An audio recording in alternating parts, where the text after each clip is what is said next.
Hai semuanya, kembali lagi bersama gue Rido dalam Rido Daily Faith. Hari ini kita akan membahas tentang wisuda online.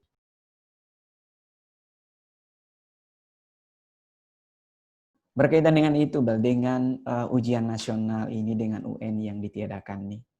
Seberapa pengaruh sih menurut kalian itu UN itu dengan kesuksesan kalian atau nilai raport kalian dan segala macam itu dengan kesuksesan kalian ke depan menurut kalian saat ini nih? Kalau aku ya, menurut aku nilai atau UN itu sih nggak bisa jadi ukuran buat kita sukses. Iya, Jadi batas ukur buat kita sukses. Karena nilai itu kan cuma angka ya. iya, iya. Dan buat mendapatkan sebuah nilai, kita tuh pasti bisa lah ngelakuin segala cara. Siapa sih yang nggak pernah nyontek pas Iya, iya. ujian? Buat dapetin nilai bagus, siapa sih yang nggak pernah usaha Gue sih mati-matian? nggak pernah, Bel. Sedangkan, Nggak pernah sekali oh maksudnya, iya, nggak pernah sekali. sering ya. Iya, sering. Sedangkan eh, sedangkan guru-guru juga mau taunya kan ya dapat nilai bagus aja. Mereka kan kadang jarang, nggak semua sih, tapi jarang guru-guru yang melihat usaha kita. Pasti mereka cuma mau tahu biar nilai kita bagus. Dan biasanya juga orang tua cenderung lebih seneng kalau misalkan kita dapat nilai bagus kan, dibanding usaha yang udah kita lakuin. Iya, Kalau misalkan kita kayak udah usaha nih mati-matian, tapi emang nggak masuk otak aja, dan kita dapat nilai jelek, tapi kan kita kan udah berusaha semaksimal kita, dan mereka mana mau tahu, mereka cuma mau tahu nilainya bagus aja. Jadi ya menurut aku, percuma aja sih kalau misalkan kita punya nilai bagus, tapi kitanya sendiri nggak bisa, ya itu sama aja nggak bisa buat kita jadi sukses sih, iya, gitu. iya, iya. Ya istilahnya percuma lu pikul ijazah 10 gitu ya, gelar 10, tapi lu nggak jadi apa-apa gitu. Lu cuma mikul ijazah doang, Iya, ngabisin hidup terus lu nggak ada untuk isinya. ngejar nilai, nggak ada isi otaknya gitu loh. Nah kan percuma tuh. Iya. Kan kalau kita coba ingat-ingat ya gitu ya. Ya mungkin anak zaman sekarang nggak tahu kali ya Albert Einstein dan segala macam itu orang-orang kan yang Thomas Alva Edison gitu kayak kalau anak-anak IPA sih pasti ngerti ya. Nah kayak Thomas Alva Edison itu kan gue pernah baca kisahnya itu dia itu pernah ditolak oleh sekolah oleh guru gitu karena saking pintarnya kata mamanya. Tapi guru itu menulis surat untuk orang tuanya lah gitu. Intinya anak ini terlalu bodoh kalau kata netizen-netizen yang budiman itu terlalu dungu, bodoh banget gitu, nggak bisa diajarin lagi. Guru ini nitip surat ke Thomas Alva Edison ini ke dia. Tapi kan dia nggak tahu baca kan. Nah dia kasih ke mamanya suruh bacain. Mamanya itu bukan baca seperti isi suratnya. Setelah sekian tahun, setelah orang tuanya meninggal, baru dia tahu tuh ternyata isi surat yang berbeda dari yang dia baca gitu. Jadi isi suratnya itu intinya anak ini terlalu bodoh sampai kami nggak bisa mengajarkan lagi dan kita udah nggak mau terima anak ini gitu. Tapi mamanya baca gitu, anak kamu terlalu pintar sehingga sekolah ini tidak bisa lagi mengajarkan dia gitu. Yuk kita mari lihat gitu, dunia ini terang tahu nggak sih?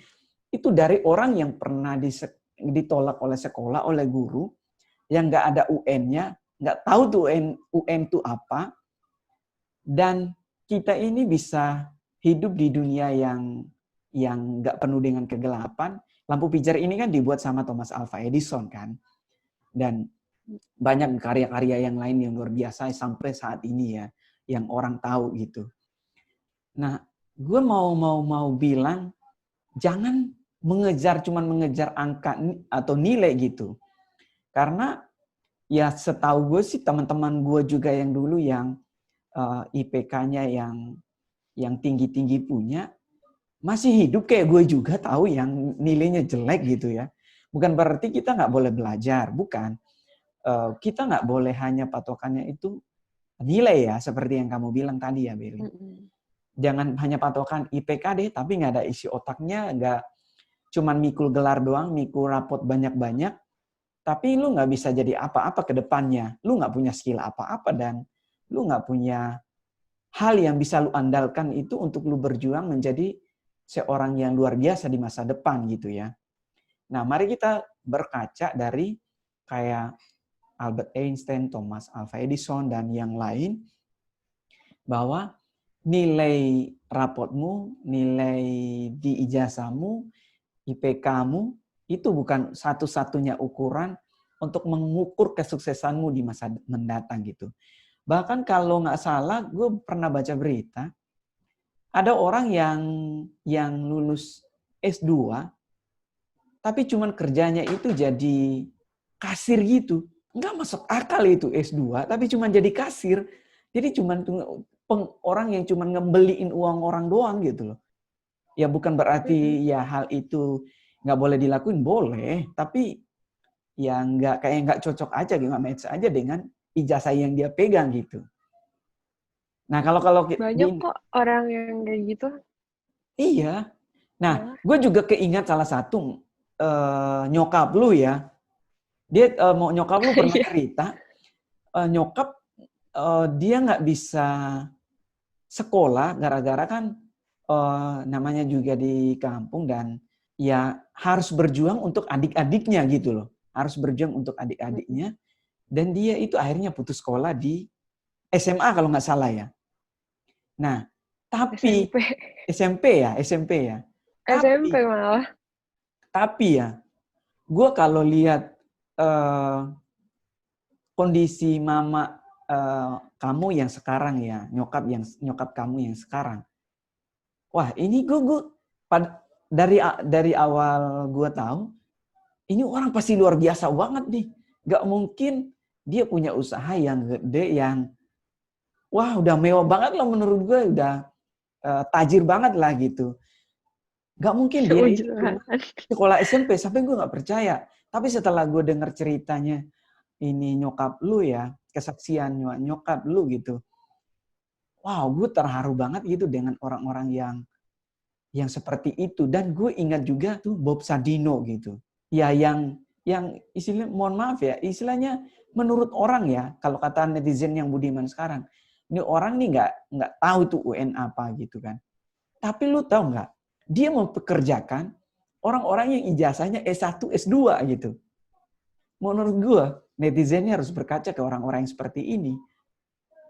Lu yang sekolahnya tinggi-tinggi, lu tahu nggak, lu digaji sama orang yang nggak sekolah tahu.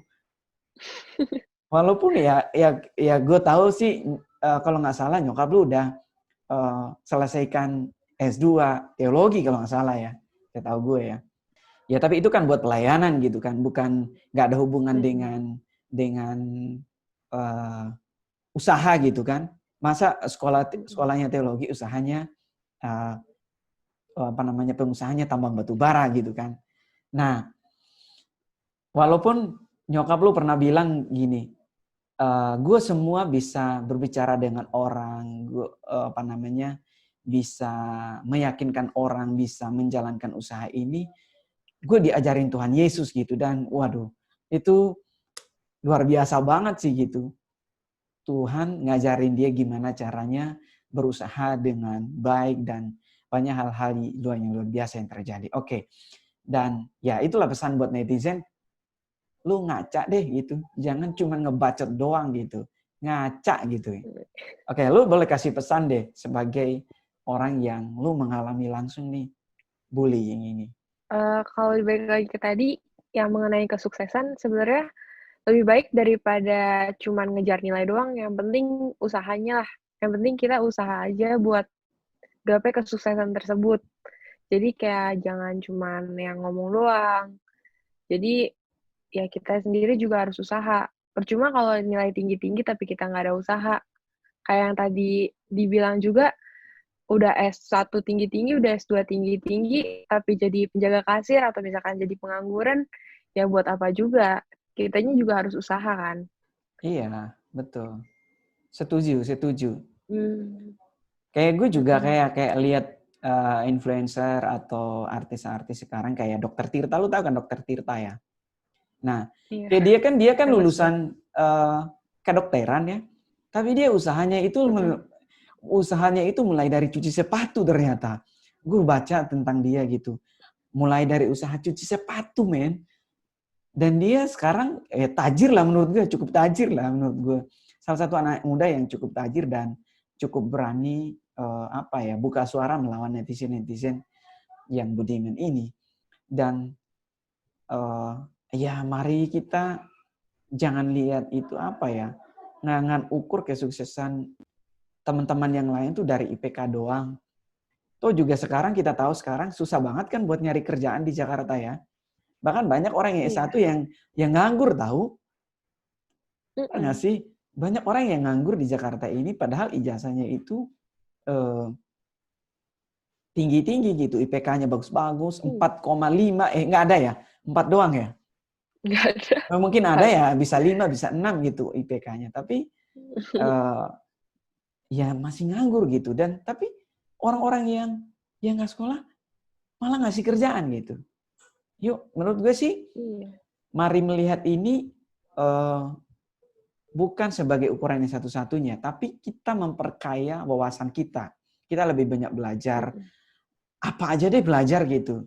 Kita nggak tahu nanti hal yang kita belajar sekarang itu menolong kita ke depan. Gue rasa sih begitu gitu. Dan gue yakin apapun yang kita belajar sekarang ini maupun nggak berhubungan mungkin dengan apa yang kita tekuni sekarang ini, pasti akan bermanfaat gitu buat kita di masa-masa mendatang gitu. Nah, pertanyaan berikutnya nih, setuju nggak sih dengan ini? Menurut kalian nih, apakah bullying ini datang dari orang-orang yang pikirannya memang jahat, tidak berwawasan luas, atau tidak punya kepekaan sosial juga, dan yang kayak kata gue bilang tadi, nggak punya akhlak? Nah, gimana menurut kamu? Iya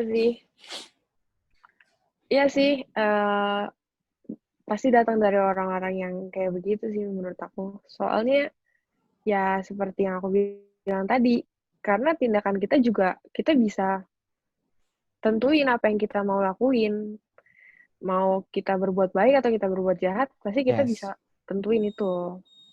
Dan ya sebenarnya buat apa juga sih? Apa untungnya kan dari ngebully? Selain buat diri kita doang.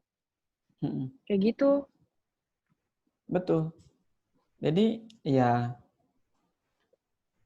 kita kadang-kadang memang bertindak dulu baru berpikir. Dan akhirnya banyak orang yang mengikuti apa yang kita lakukan gitu. Nah, orang kan lebih gampang meniru kan daripada sekedar mendengar atau apa gitu. Orang lebih gampang meniru ya kalau kita lihat kayak kita dari kecil lah gitu. Kita lihat apa yang orang tua kita lakukan kan kadang-kadang kita niru kan, padahal itu bahaya buat kita sebenarnya.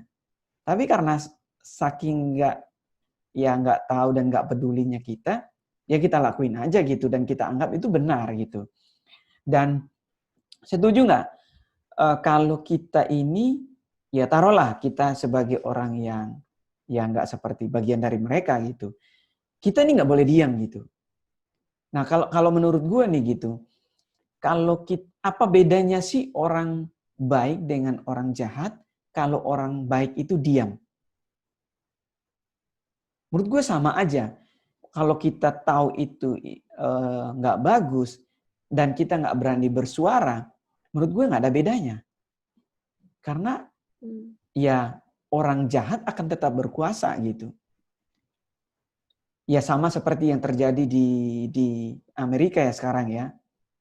Rasis yang terjadi di Amerika ya. Kalau mungkin orang kulit hitam nggak berani bersuara, mungkin nggak ada suara yang dari dunia lain gitu, dari negara-negara lain yang bisa melawan rasis yang terjadi bertahun-tahun bahkan yang dari dulu gitu. Nah sama kayak sekarang kan, bullying yang seperti kayak sekarang ini, kalau kita nggak berani ngomong di media, ya orang-orang yang luar biasa ini akan tetap ngomong yang dia mau gitu. Gimana menurut kamu? Ya sih, kita juga harus kalau bisa sih stop mereka juga ya, karena itu yang nggak baik juga. Kita Ya, juga kalau misalkan emang kita dibully juga kita jangan takut lah. Karena ya kalau misalkan emang kita nggak salah, ngapain kita takut betul. gitu. Ya, Ya pokoknya ya dikasih tahu lah ke mereka. Maksudnya jangan mau diem aja, jangan mau dilemahkan seperti itu sih. iya, walaupun tapi gue perhatiin gitu.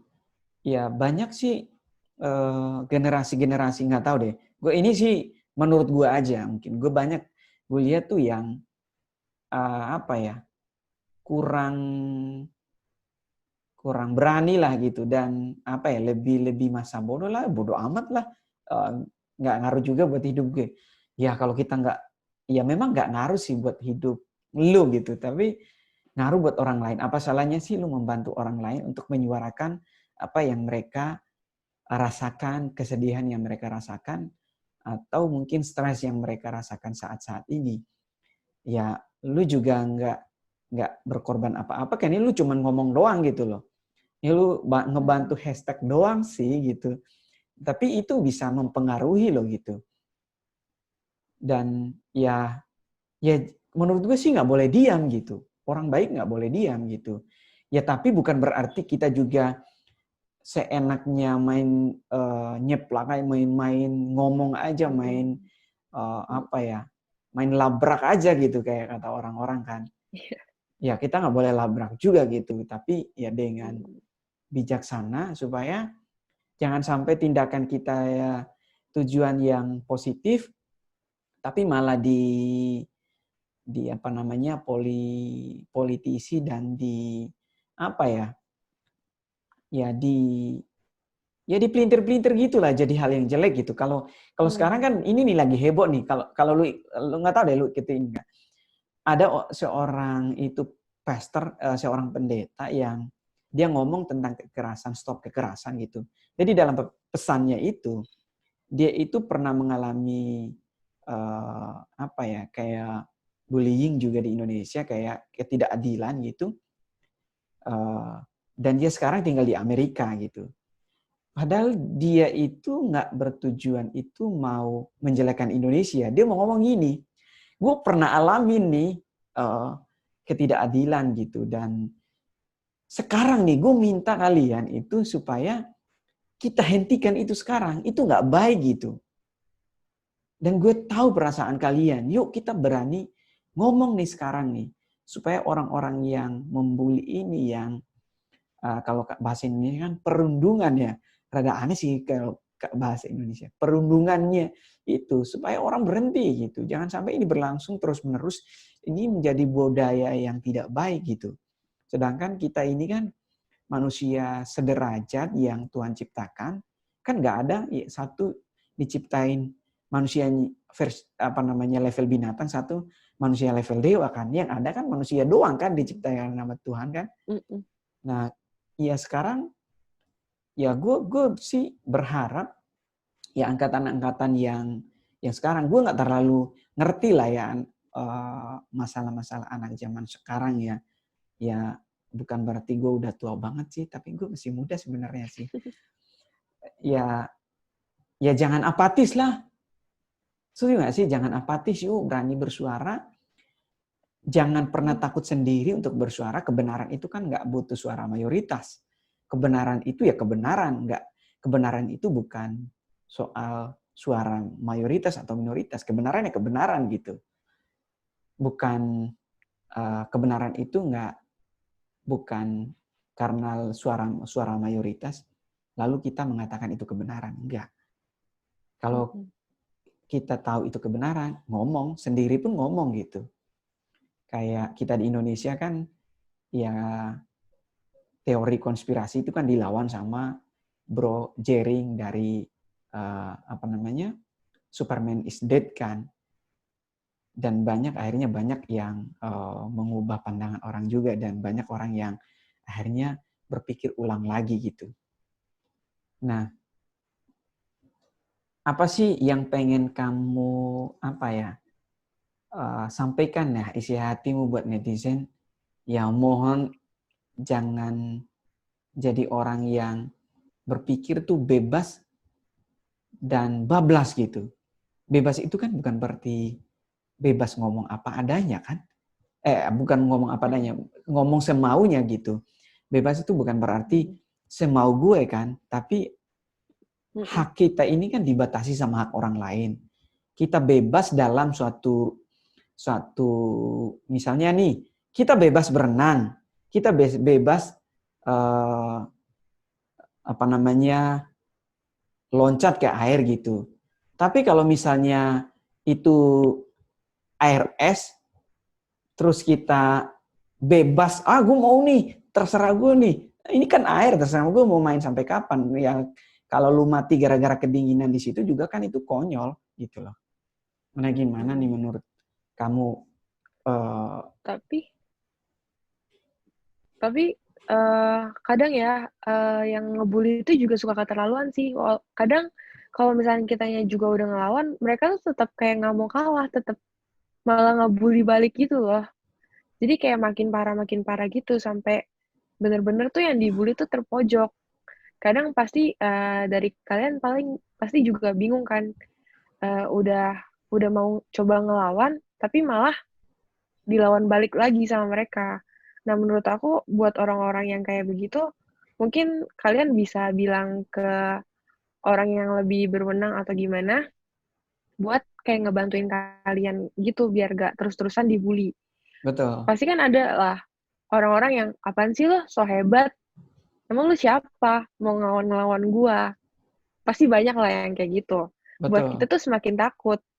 Tapi ya, saran aku ya, kalau misalkan kalian digituin, justru jangan makin takut. Atau jangan makin ngelawan juga. Tapi ambil tindakan yang pinter lah. Ambil cara yang benar. Iya. Gitu. Betul. Dan buat kalian-kalian ini nih yang suka ngebully, ya pikirin lah perasaan orang lain juga. Karena ya di dunia ini nggak cuma kalian doang yang hidup. Yes, Nggak gue cuma setuju. kalian doang yang punya Nih, perasaan. sosial media ini bukan lu doang yang main. Jangan Iya, seenaknya aja semuanya juga ngomong gitu. punya. Semuanya pasti punya perasaannya masing-masing, nggak bisa meratain.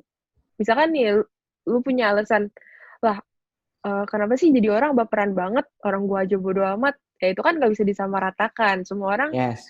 kayak punya perasaannya masing-masing lah. Ada yang sensitif, manusia itu beragam, jadi nggak bisa semuanya disamaratakan sama apa yang lu rasain gitu.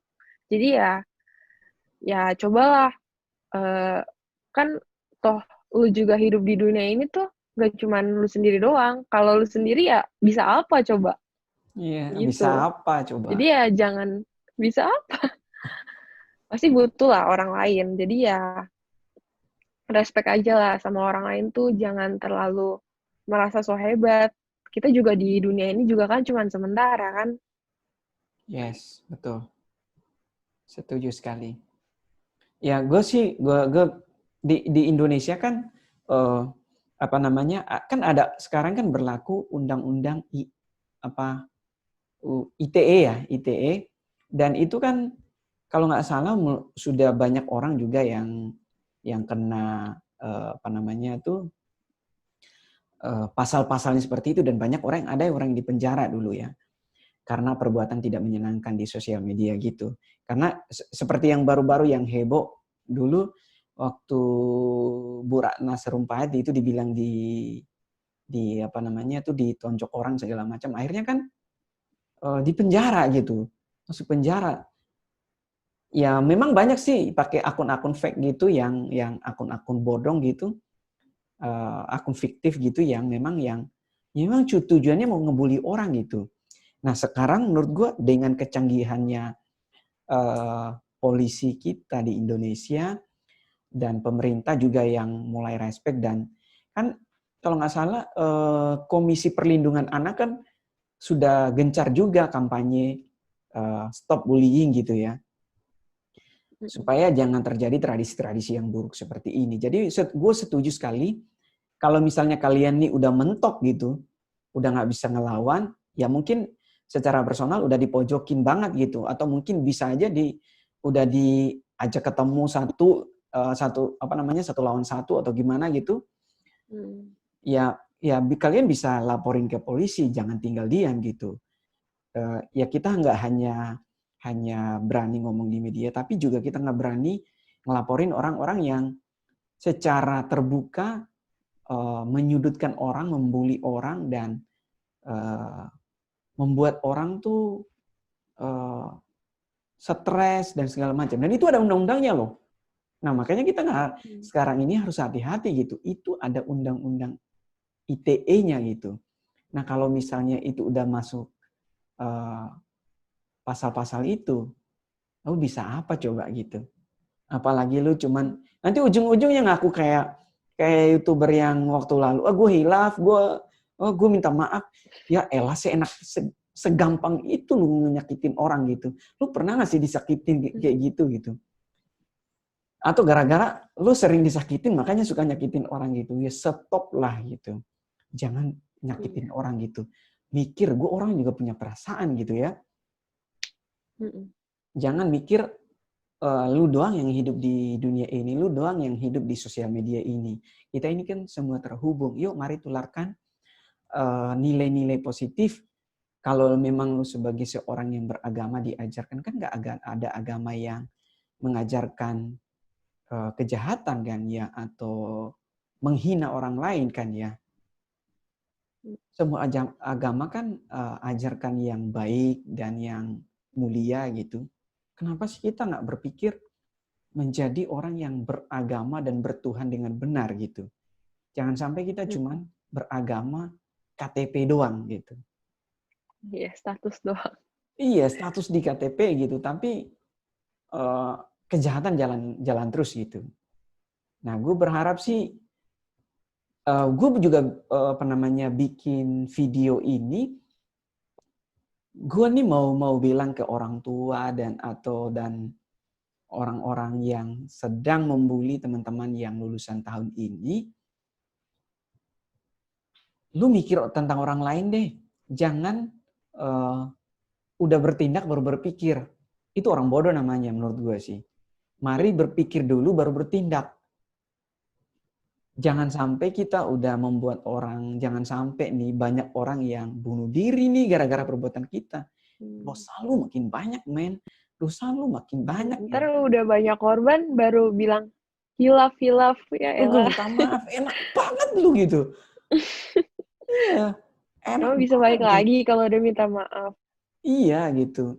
Emang kalau orang udah sampai kehilangan nyawa, minta maaf lu bisa menghidupkan orang gitu?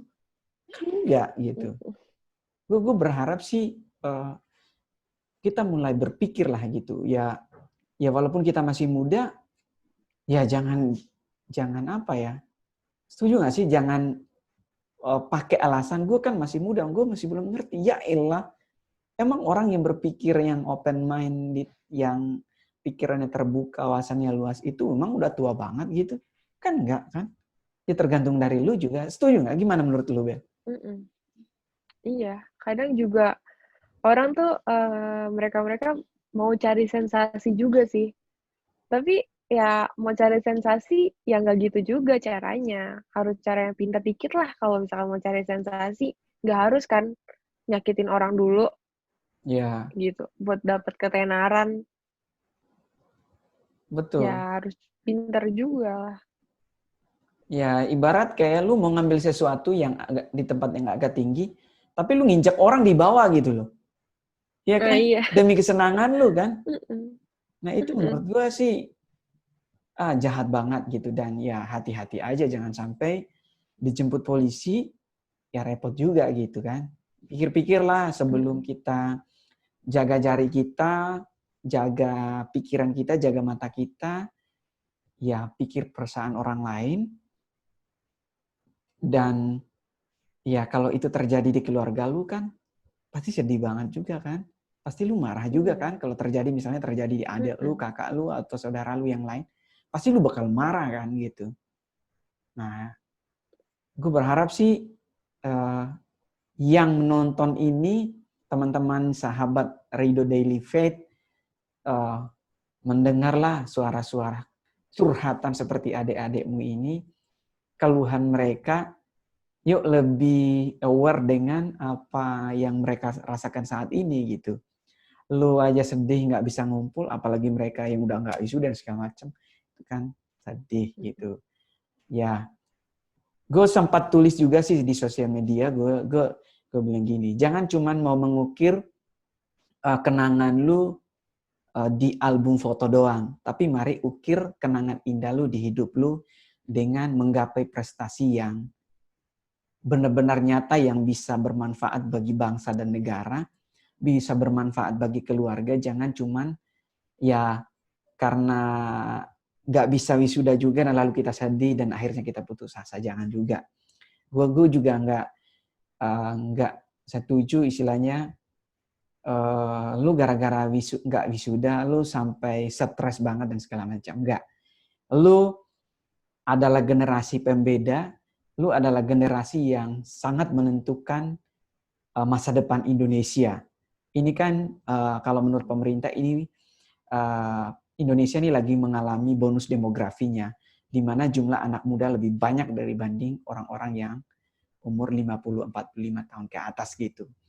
Dan mulai berpikir, lu adalah masa depannya Indonesia, lu adalah masa depannya bangsa dan negara lu adalah masa depan keluarga, lu adalah generasi yang pembeda. Jangan hanya karena wisuda, lalu lu menjadi stres, lu nggak mau sekolah, lu nggak mau kuliah, dan sebagainya. Tapi mari kita ciptakan momen yang indah lewat kesuksesan kita di dunia kita yang akan datang. Jangan sedih, kalau mungkin ya gue tahu sih pasti sedih lah, tapi jangan terus-menerus. Pasti ada nanti bisa lagi kok, bisa foto di wisuda kuliah nanti, atau ya bisa diedit gitu kalau misalnya mau ya edit aja gitu kan. Gitu. Itu sih yang gue bisa sampaikan. Ya mungkin ada Belin pesan terakhir atau closing statement-nya mau disampaikan, boleh? Ya, pokoknya ya jangan patah semangat, terus berjuang aja. Masih banyak kok cara lain yang bisa kita lakuin buat buat kayak nunjukin kita berhasil atau apa. Masih banyak cara.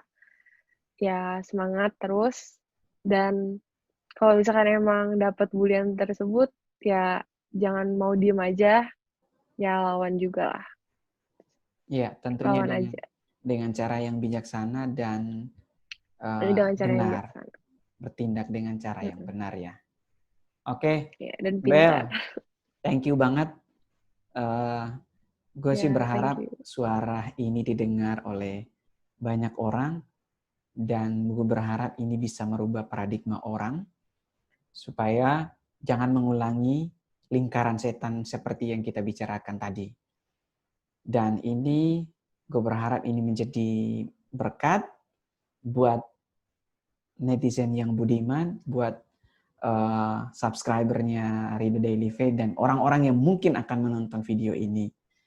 Thank you banget. Gue berdoa tetap semangat, sukses selalu ke depannya, dan jangan pernah patah semangat. Kesuksesan lu tidak ditentukan oleh nilai raport atau ijazah yang akan kita pegang nanti. Tapi bagaimana kita maksimal dalam kehidupan kita, mengejar hobi kita, peluang-peluang yang di masa mendatang, itu yang akan membuat kita sukses, membuat kita berhasil. Dan tentunya mari kita menjadi orang-orang yang bertuhan dan beragama dengan baik. Jangan menjadi orang yang beragamanya di KTP doang. Oke, terima kasih Bel. Ya, Tuhan thank Yesus you. memberkati. Shalom.